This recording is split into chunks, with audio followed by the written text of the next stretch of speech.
This week on Vaticano, we remember some of the most significant moments of Pope Francis' trip to Armenia. Also, we take a look at this year's Mirabile Dictu Catholic Film Awards and presenting a new guide designed to help you grow in faith. With this and more, Vaticano begins now.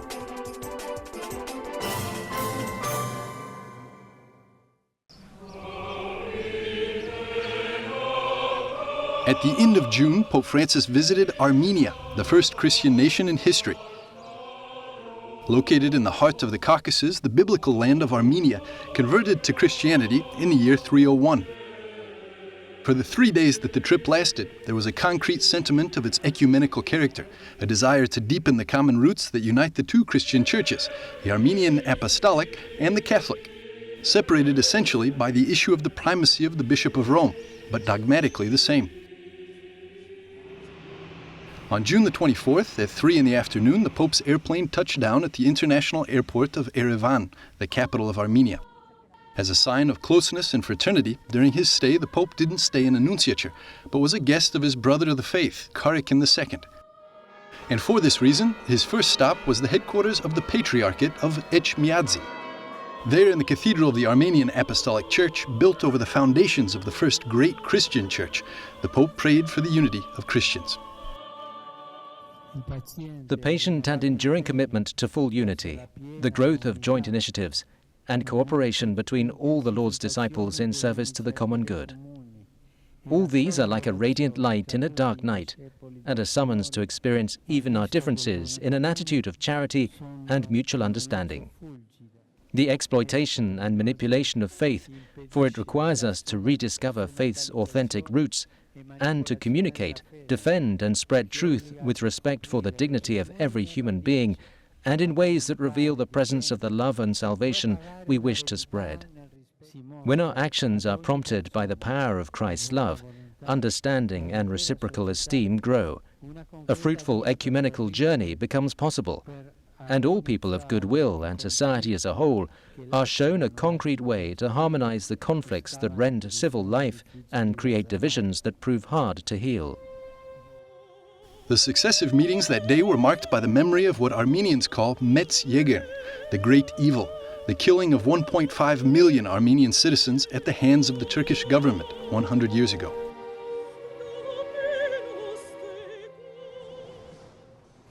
In the presidential palace, before representatives of the government and the diplomatic corps, the Pope condemned the indifference of the great powers in the face of aberrations like the Armenian genocide, an indifference that today continues to be an accomplice to the martyrdom of millions of Christians across the world. Sadly, that tragedy, that genocide, was the first of the deplorable series of catastrophes of the past century, made possible by twisted racial, ideological or religious aims that darkened the minds of the tormentors, even to the point of planning the annihilation of entire peoples. It is sad that in this, as in the other two, the great powers looked the other way. Today, Christians in particular, perhaps even more than at the time of the first martyrs, in some places experience discrimination and persecution for the mere fact of professing their faith. At the same time, all too many conflicts in various parts of the world remain unresolved, causing grief, destruction, and forced migrations of entire peoples. It is essential that those responsible for the future of the nations undertake courageously and without delay initiatives aimed at ending these sufferings, making their primary goal the quest for peace, the defense and acceptance of victims of aggression and persecution, the promotion of justice, and sustainable development. The Armenian people have experienced these situations firsthand. They have known suffering and pain. They have known persecution. They preserved not only the memory of past hurts, but also the spirit that has enabled them always to start over again. I encourage you not to fail to make your own precious contribution to the international community. Alla comunità internazionale.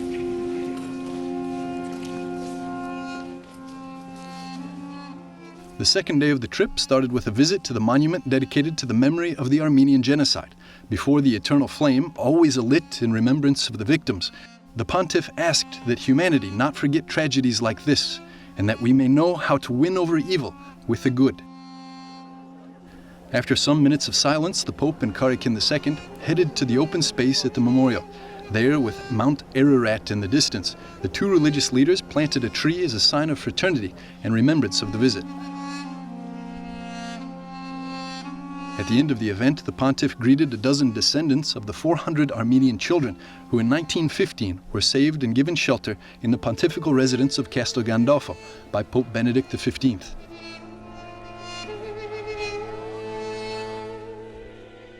That same day in the afternoon, Pope Francis and Karakin II presided over an ecumenical encounter of prayer for peace in Republic Square, located in the center of the nation's capital of Yerevan. Before the faithful gathered, the pontiff declared his sincere affection for the beloved land of Armenia.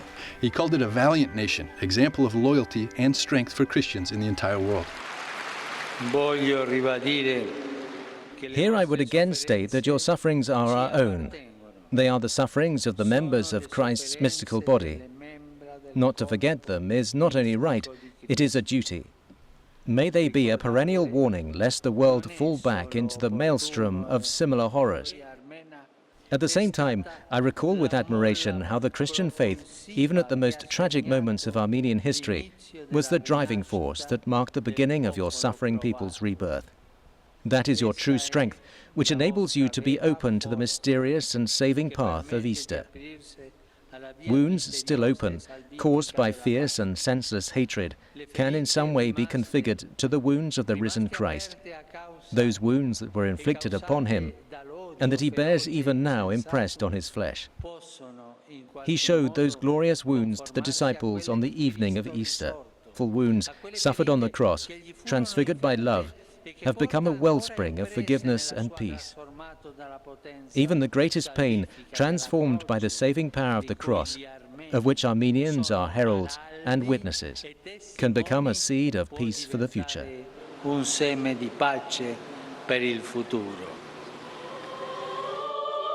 Pope's trip to Armenia concluded on Sunday, June the 26th.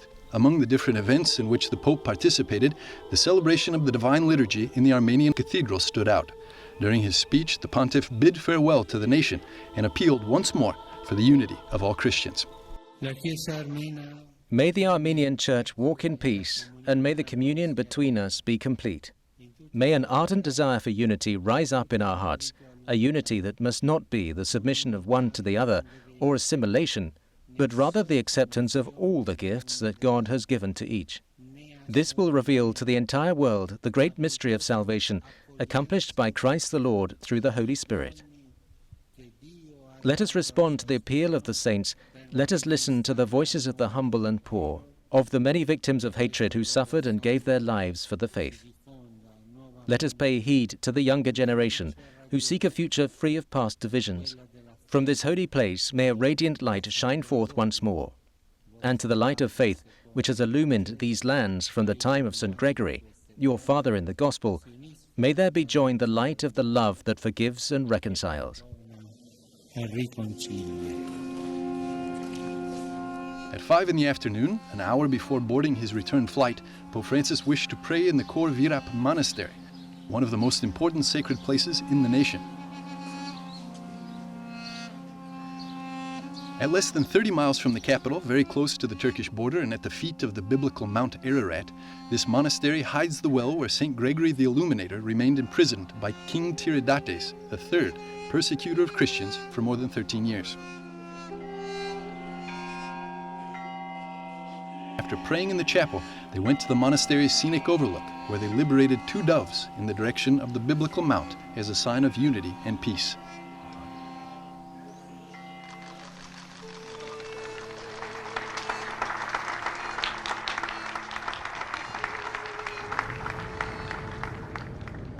At 6:30 p.m., the papal plane took off from the Yerevan airport, heading back to the Eternal City.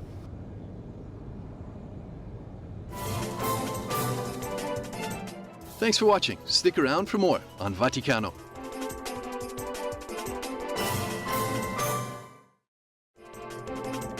Welcome back. You're watching Vaticano. On June the 29th, the Catholic Church celebrates the solemnity of Saints Peter and Paul, 2 apostles, witnesses of Jesus Christ, and patrons of Rome. On this date is also celebrated the Day of the Pope and the collection for charity of the Holy Father, called Peter's Pence from the first centuries. On the occasion of this solemnity, Pope Francis presided over the Holy Mass in St. Peter's Basilica.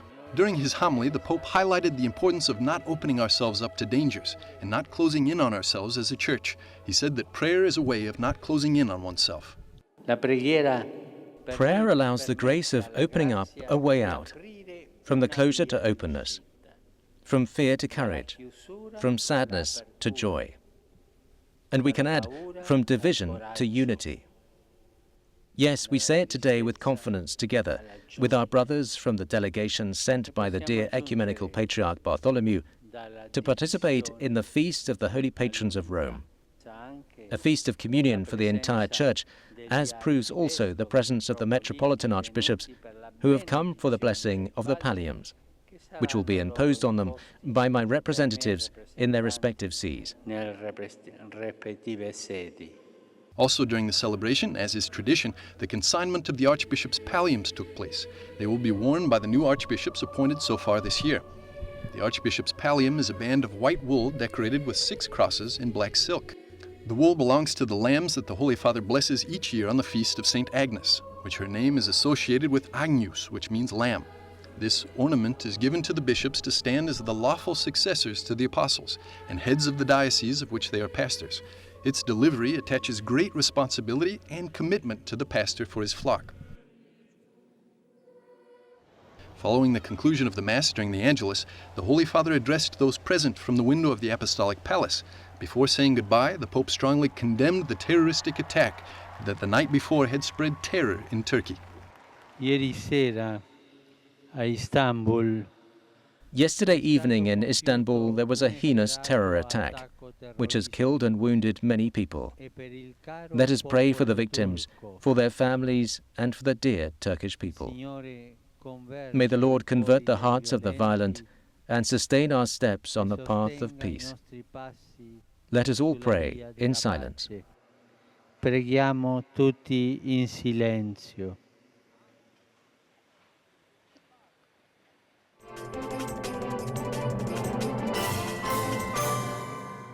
It was a really hard journey.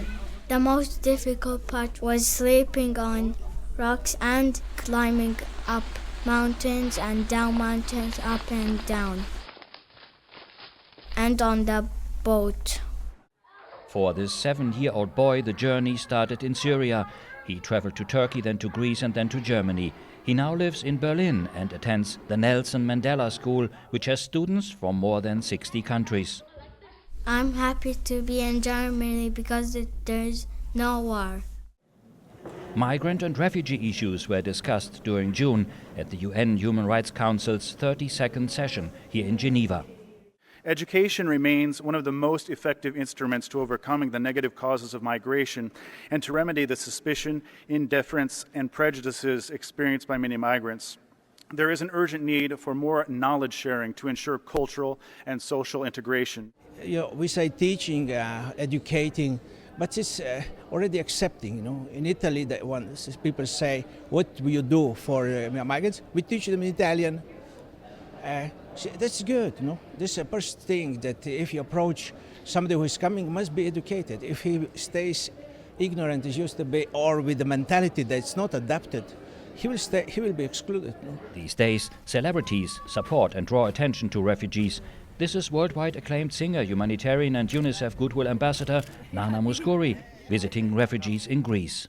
I must say that I'm very moved really of what I've seen. It was to meet very vulnerable people. They are very fragile. It was for me a very happy moment to be able to listen. I think this is an enormous task for the Church to educate ourselves, to understand ourselves, especially through the attitude and through the words of the Holy Father. During the dangerous crossing of the Mediterranean Sea, 7-year-old Navarre imagined that he was protected by friendly bears that only he and his family could see. We have seen friendly white bears. The best part of my journey was the white bears. As far as animal angels, Navarre is in good company. Saint John Bosco was often seen with a big mysterious dog that protected him. Some say it was an angel. We are rejuvenated, or we have to be rejuvenated by the immigration. We have to take out a new, how to say, courage and capacity to speak, to act. So it is really a very global, big task.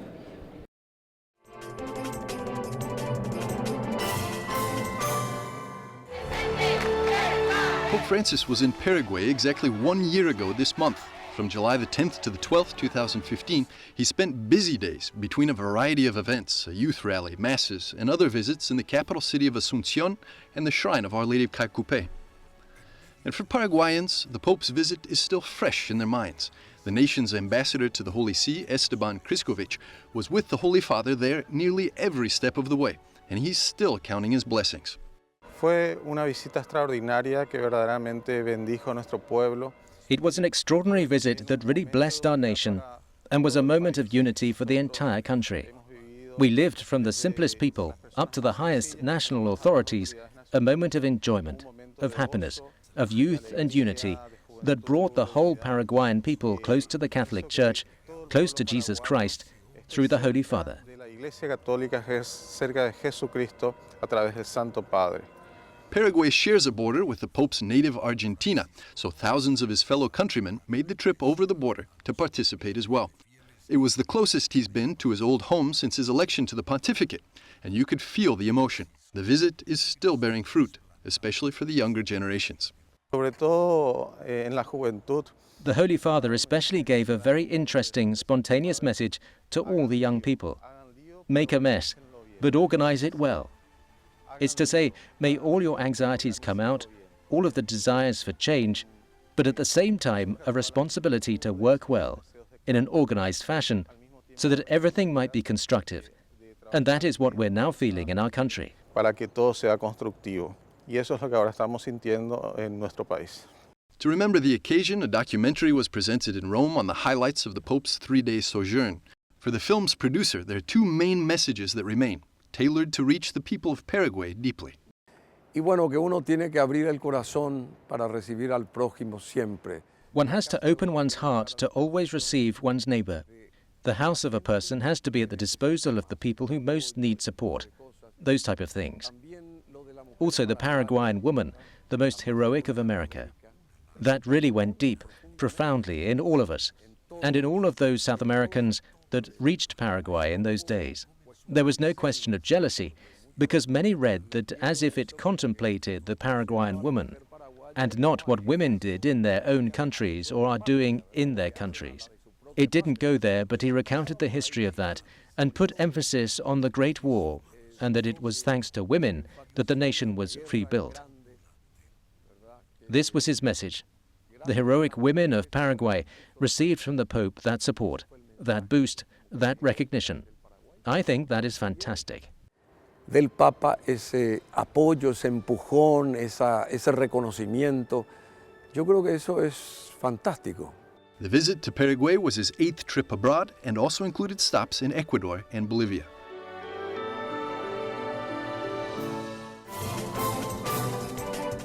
In a few moments, we'll be back with more on Vaticano.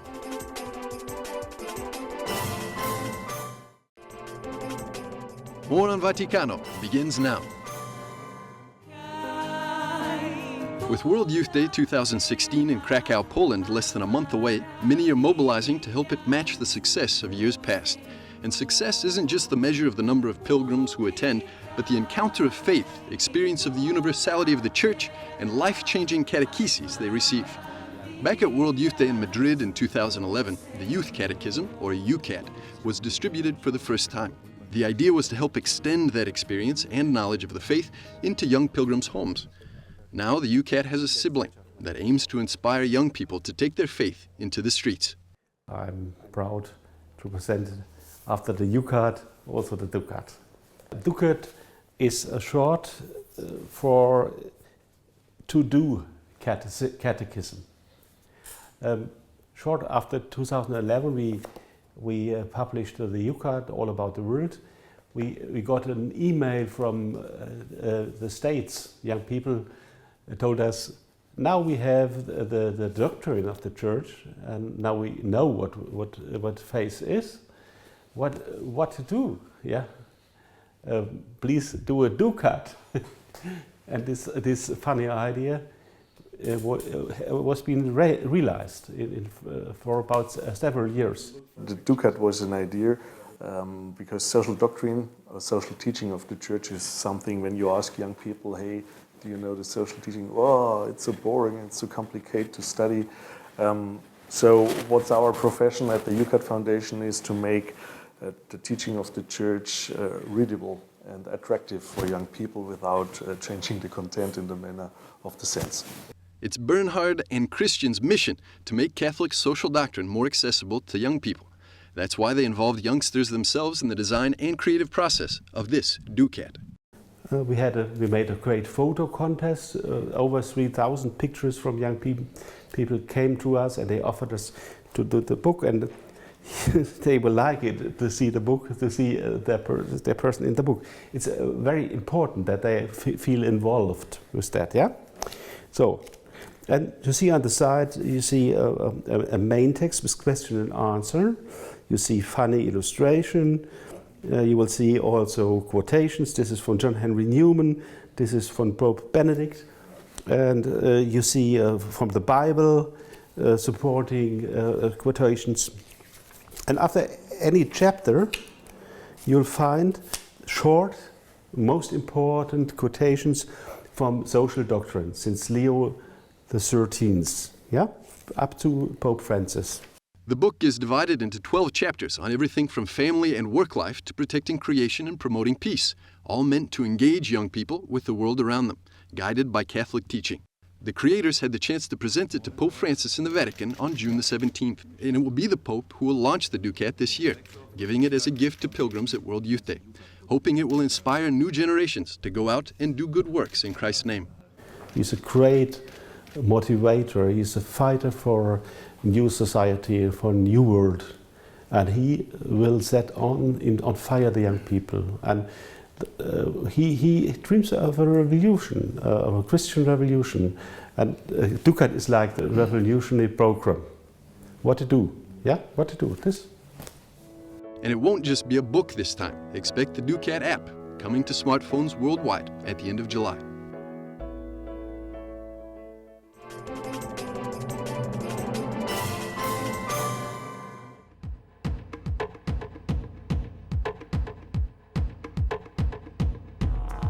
Kateri, EWTN's film on the Native American saint Kateri Tekakwitha, has received one of Catholic film's top honors, In nomine Patre. the Mirabile Dictu Catholic Film Festival's Silver Fish Award. The prize was for the Capax Dei category, awarding the film with the greatest evangelizing power. We caught up to the movie's director and producer, James Kelty, after receiving the award in Rome, to unpack how Kateri deserved such an honor.